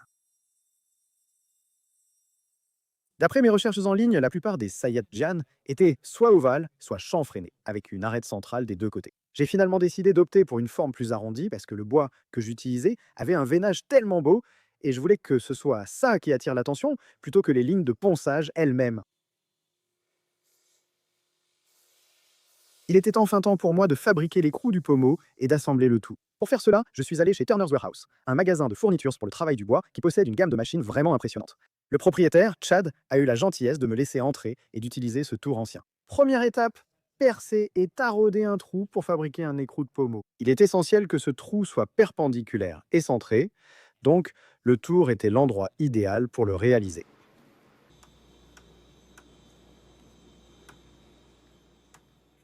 Après avoir percé et taraudé le trou, il fallait retourner la pièce pour réduire le diamètre. Auparavant, j'avais fait un petit croquis de ce dont j'avais exactement besoin, donc cette partie n'était pas trop difficile.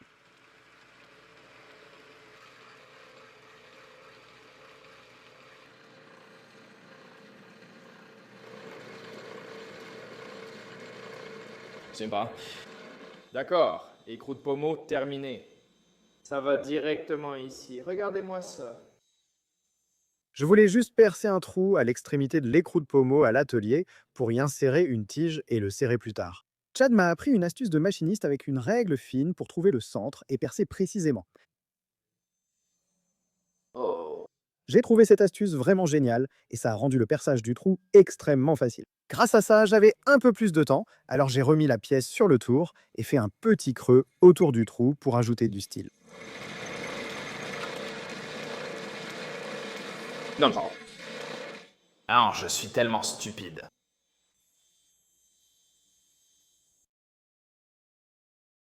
Voici un tour de magie. Pommelle siège. L'écrou de pommeau s'insère, donc commence à se visser, et puis avec une mèche de 8 pouces, je peux juste... Ça va jusqu'au bout, ça s'ajuste bien. Et voilà, regardez ça. C'est d'un seul tenant, et ça rentre dans les draps. Comme ça, c'est parfait. Des sièges partout. Qu'est-ce que tu pourrais vouloir de plus? Qu'est-ce que tu pourrais vouloir de plus? La deuxième noix de pommeau était pratiquement terminée maintenant, mais je voulais encore faire un petit chanfrein juste à l'endroit du trou et aussi arrondir l'extrémité. Je l'ai placé dans ma perceuse et soigneusement meulé avec la petite roue et la platine plate. Satisfait du résultat? Je l'ai poli avec ma polisseuse. Après ce simple polissage, l'écrou du pommeau était la pièce la plus aboutie de l'épée, ironiquement car commencé en dernier. Je ne sais pas si j'ai décidé de faire ça parce que je suis masochiste ou quelque chose comme ça, mais je voulais fabriquer des ornements en laiton à mettre des deux côtés du saya. Je savais que ce serait long, mais je pensais que le résultat serait superbe. J'ai utilisé la même méthode que pour Shusui pour les fabriquer. Le plan était de plier le laiton comme le saya, souder les pièces ensemble, puis ajouter une plaque dessus. Regardez, c'est déjà assez serré.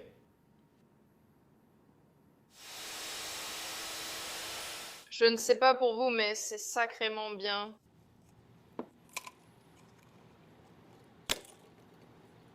Je pense qu'un peu de soudure suffira.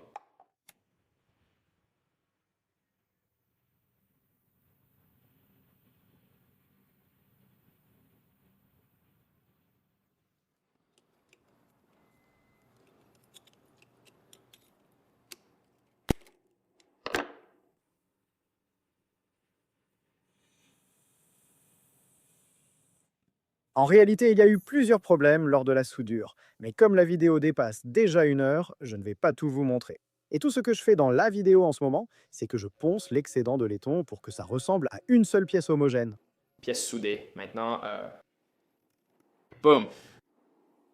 Et la lame doit s'insérer, donc je dois découper la forme parfaite de la lame.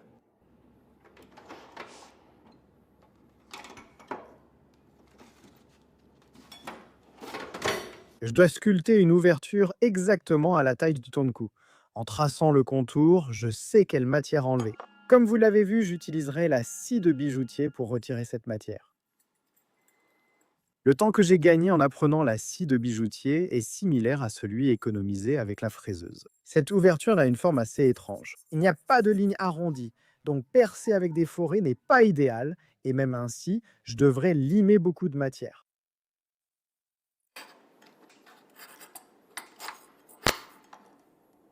Par quoi ça tient, là? Oh, rien du tout.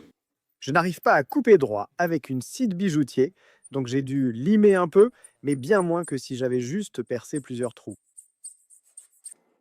Ça devrait marcher. D'accord, je le mets ici.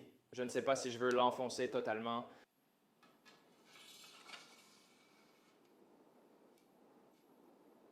Oh mon Dieu.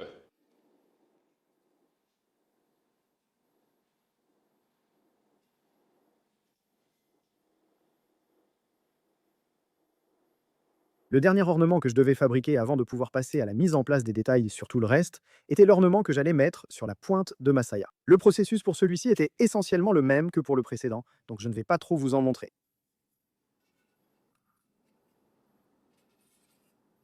Créer des cannelures sur une poignée figurait toujours sur ma liste. Pour ceux qui l'ignorent, voici des exemples.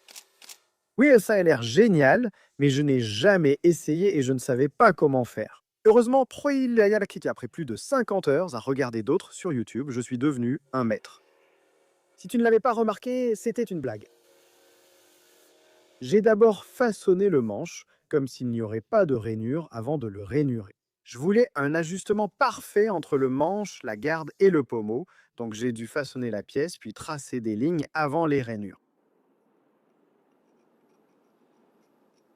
Je devais faire 12 rainures sur ce manche, donc il me fallait des lignes de traçage très précises avant de limer. Pour m'assurer qu'elles étaient précises, j'ai tracé ce cercle avec un rapporteur, et je l'ai vérifié au moins 4 fois.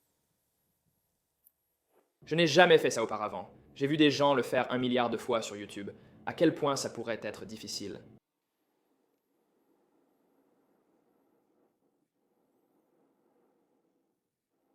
Mon objectif est d'abord de les démarrer à chaque extrémité.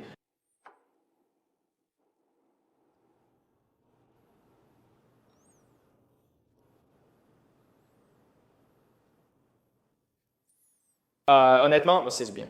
Je me suis parfois écarté de la ligne à cause d'un éclairage imprécis, mais c'est un très bon début pour ce côté. Je vais débuter de l'autre côté, puis les relier.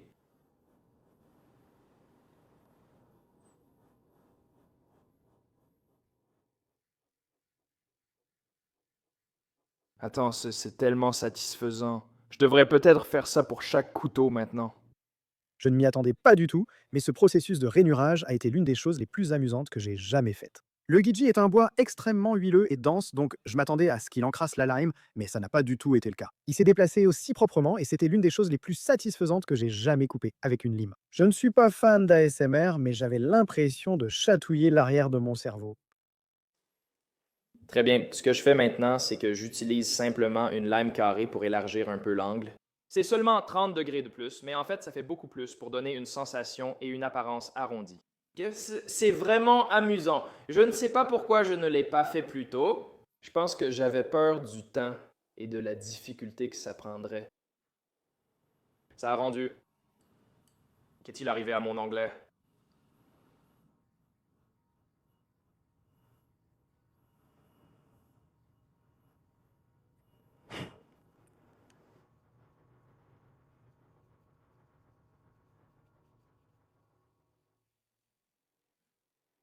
Oh, c'est tellement cool. Oh là là.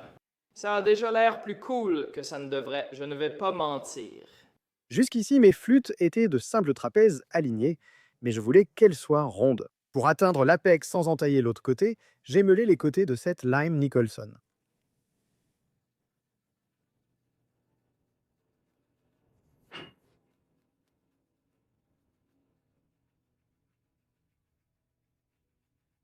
J'ai fait le côté droit de chacune d'elles et ça ressemble un peu à un engrenage en rotation. Ça donne déjà une sensation très différente, donc je vais simplement la retourner et faire l'autre côté.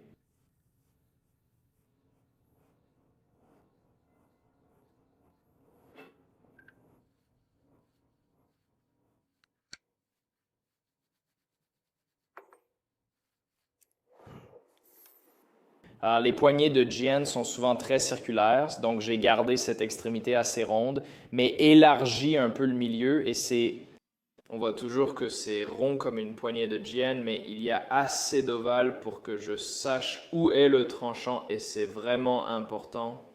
Les cannelures étaient maintenant en place et attendaient le polissage final, donc j'ai pensé que c'était le bon moment pour façonner la garde et le pommeau également. J'ai toujours été plutôt contre les petits trous et les roues de contact rondes, car la platine plate est bien plus polyvalente. Les petits trous ont été très utiles pour cette fabrication. Les courbes souhaitées pour les raccords auraient été difficiles à faire précisément avec une platine plate. Mais les petits trous ont rendu le tout plus simple et intuitif. Petite remarque, j'ai remarqué dans les dernières vidéos que ces créations deviennent peut-être trop stylées. Au début, les créations étaient simples, ce qui me permettait de les commenter et d'assembler le tout rapidement. Mais dernièrement, on filme presque 2 fois plus de séquences et les créations sont devenues assez complexes pour que beaucoup plus de choses tournent à balle en cours de route. Nous avons commencé à filmer début septembre pour une sortie prévue le 18 octobre. Le processus a duré plus longtemps que prévu, reporté d'une semaine. Je suppose que ce que j'essaie de dire ici, c'est que je suis curieux de savoir ce que vous en pensez. Je n'ai aucun problème à intensifier et créer des constructions plus folles, mais cela ralentirait la fréquence de publication. Actuellement, on publie une vidéo tous les mois environ, mais cela pourrait passer à une tous 2 ou 3 mois. Donc si vous êtes partant, laissez vos avis dans les commentaires ci-dessous et j'en tiendrai compte.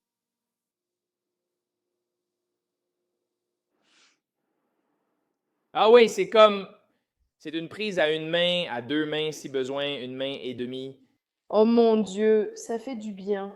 J'ai l'impression de pouvoir le balancer. Oh mon Dieu. La dernière chose à façonner avant de passer au polissage final de tout, c'était de donner un peu d'éclat aux ornements du saya. J'ai décidé de garder le thème du tonku et de simplement y sculpter une courbe. J'ai d'abord coupé une petite ligne avec ma scie portative, mais craignant qu'elle se coince, j'ai utilisé ma meuleuse. Ça a plutôt bien marché. Après avoir terminé, je l'ai posé sur mon établi et affiné les lignes avec une lime à main. Le résultat est vraiment cool, et ce procédé a été rapide à réaliser. Ayant terminé cela, j'ai pu enfin finir une partie du sabre, le saya. Essentiellement, tout ce qu'il me restait à faire était de polir ces ornements, poncer le bois à la main et appliquer une finition. J'avais un peu envie de cette petite dose cachée de dopamine que l'on ressent en terminant vraiment quelque chose, alors j'ai décidé de le faire maintenant. Pour une finition miroir, poncez à la main jusqu'à un grain de 600 ou plus fin pour les matériaux durs, puis polissez jusqu'à obtenir de la brillance. Mes raccords étant en laiton, j'ai pensé qu'un polissage mécanique suffirait pour obtenir une finition miroir sans ponçage manuel. J'ai utilisé des bandes de conditionnement de surface. Elles diffèrent des bandes céramiques ou en oxyde d'aluminium, étant faites du même matériau qu'un tampon Scotch-Brite. Celles-ci n'enlèvent pas beaucoup de matière, mais elles sont excellentes pour lisser les surfaces et donner un bel éclat de machine, ce qui est exactement pourquoi elles sont parfaites pour le polissage. J'avais 4 grains à utiliser, le marron étant le plus grossier et le gris le plus fin. Pour chaque grain, j'alternais la direction du ponçage afin de voir facilement quand les rayures du grain précédent avaient disparu. Cela m'a permis d'obtenir une finition globale beaucoup plus propre. Pour les 3 premiers grains, j'ai utilisé les bandes telles quelles. Pour la bande grise, j'ai ajouté de la pâte à polir verte pour renforcer la brillance. Cela m'a bien fonctionné et renforcé ma confiance dans la capacité de la polisseuse à donner une belle brillance à ses pièces. Ça ne se voit peut-être pas, mais la polisseuse est l'un des outils les plus dangereux de mon atelier. Si je polis la pièce dans le mauvais sens, la roue peut l'éjecter à grande vitesse. Un autre facteur, c'est que les roues chauffent en fait ma pièce assez rapidement. À cause de ça, j'ai dû être très prudent en les polissant et je les refroidissais souvent dans l'eau. Heureusement, ma patience a porté ses fruits et j'ai réussi à obtenir le meilleur polissage que j'ai jamais eu sur ces ornements. Une fois les ornements polis, il ne restait plus qu'à finir le fourreau. Je le ponce alors manuellement jusqu'à 220 grains. Selon mon expérience, aller au-delà de ce grain n'améliore pas la finition et complique l'absorption de l'huile. Regardez la magie opérer. D'accord, ce bois est vraiment assoiffé. Je ne vais pas pouvoir le faire debout. Oh mon Dieu, regarde cette couleur. Oh là là. Je dois réutiliser ce bois. C'est fou.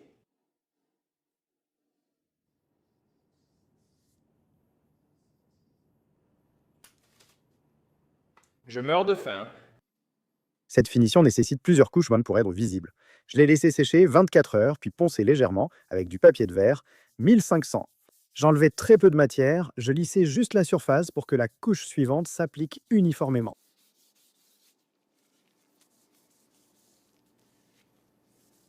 Oh oui, ça a vraiment l'air bien, même pour une deuxième couche seulement. J'ai finalement appliqué 6 ou 7 couches de True Oil sur l'étui, et pour la dernière couche, j'ai utilisé un pinceau en mousse pour m'assurer que la finition finale soit extrêmement propre. Et comme vous pouvez le voir ici, ça a parfaitement fonctionné. Toutes les parties de l'étui étant prêtes, il restait à polir les garnitures et le manche. J'ai poncé les garnitures exactement de la même manière que les ornements de l'étui, donc je ne vais pas trop vous montrer cette étape. Ce que je vais vous montrer, en revanche, c'est comment j'ai préparé ce manche cannelé pour le polissage. Ici, je ponce un chanfrein à 45 degrés à l'avant et à l'arrière de mon bloc de manche. J'ai dit vouloir faire un ajustement type musée, et c'est ainsi que je comptais procéder.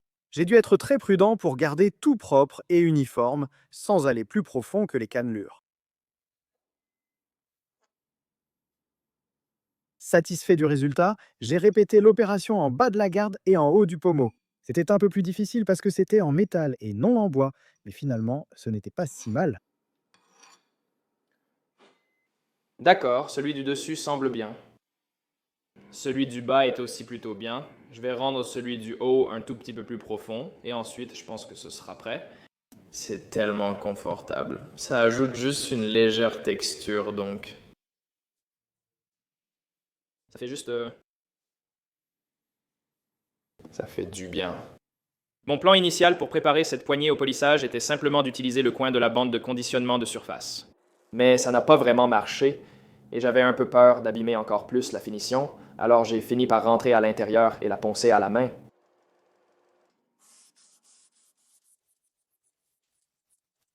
Ça devient vraiment impressionnant. Pour une finition optimale du manche lors du polissage, j'ai découvert que le mieux est de poncer à la main avec de l'huile. L'avantage de cette méthode est de voir le veinage final du bois, ce qui rend très bien. Oh là là, regarde-moi ça. Oh là là. C'est vraiment assorti au bois du saya. Et c'est pour ça que le Giji est le bois numéro 1.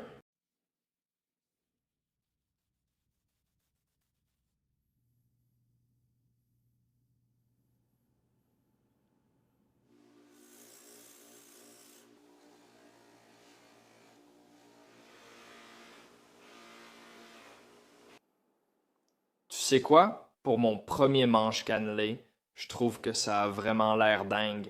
J'en suis vraiment content. Je suis surpris qu'on voit si bien le veinage du bois. On dirait qu'on peut voir chaque boucle. C'est un bois vraiment incroyable. Après avoir poli le bois, j'ai aussi poli chaque pièce métallique pour un effet miroir. Voici le résultat avant l'assemblage final. Il était enfin temps de revenir à la lame. La question ça va être de savoir où je vais mettre la marque du fabricant. Et le problème avec ça, c'est que c'est un modèle démontable. Donc traditionnellement, ce serait probablement sur la soie, mais je veux aussi que mon nom soit là où les gens peuvent le voir. Je pense que je vais le mettre juste au-dessus du truc Habaki et je vais le faire des deux côtés.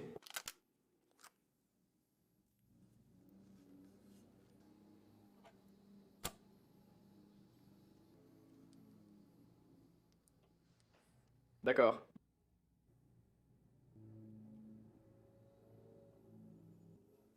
D'accord, je pense que c'est plutôt bien.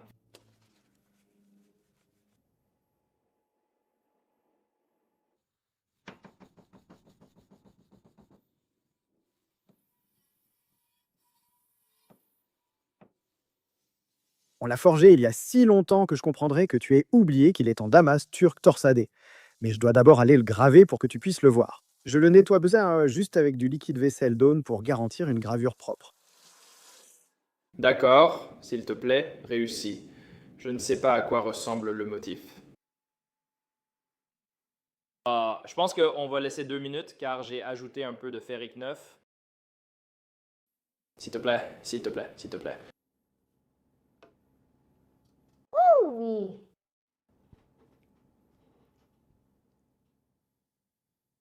Oh, c'est tellement bon. Laisse-moi le neutraliser rapidement. Wow, ça a l'air vraiment dingue. Oh mon Dieu, une fois tout assemblé, ça va me retourner la tête. Pour que la gravure soit encore plus belle, ce que je fais ici, c'est que je nettoie tous les oxydes avec un morceau de papier de verre grain 2500. Faire cela entre les sigles de gravure garantit un motif très net et contrasté. Très bien, seconde gravure. Marlo, que fais-tu? Ce n'est pas sûr, non, Marlo. Par la présent, je t'exile.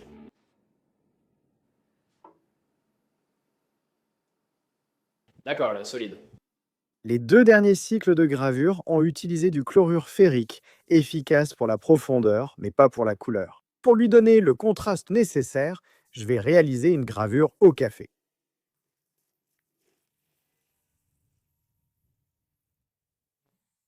Je pense qu'on va devoir utiliser tout ça.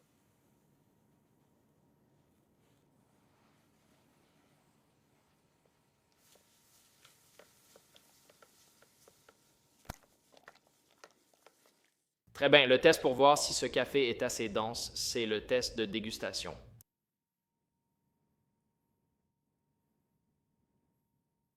C'est bon, on dirait même pas du café.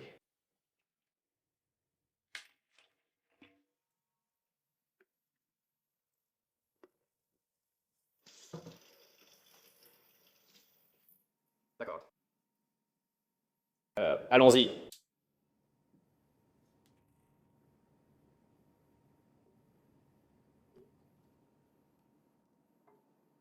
On laisse reposer 4 heures. Je vérifierai dans 2 heures.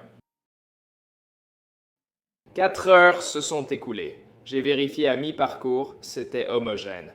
Voyons le résultat.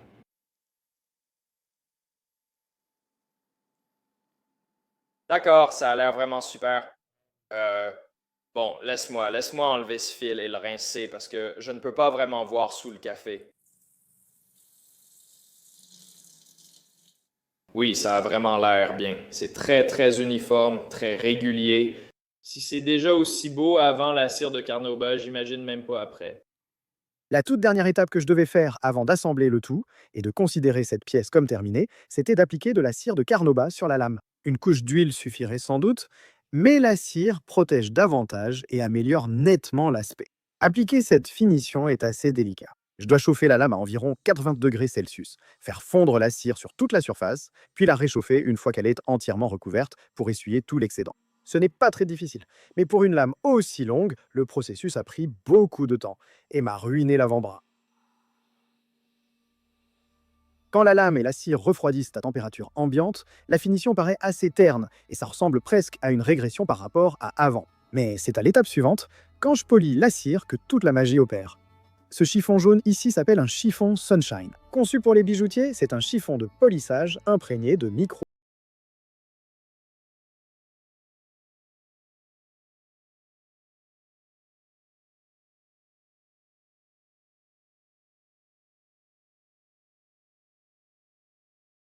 le tout semble étrange.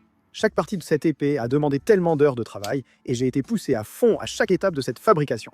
Je n'avais pas du tout prévu ça, mais beaucoup de mes amis ont dit que cette épée ressemble à celle de Sokka, l'épée météorite dans Avatar. Je vous jure que ce n'était pas intentionnel, mais honnêtement, ça ne me dérange pas. Quoi qu'il en soit, je veux tous vous remercier de m'avoir regardé fabriquer cette épée du début à la fin.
Oh, j'ai peur.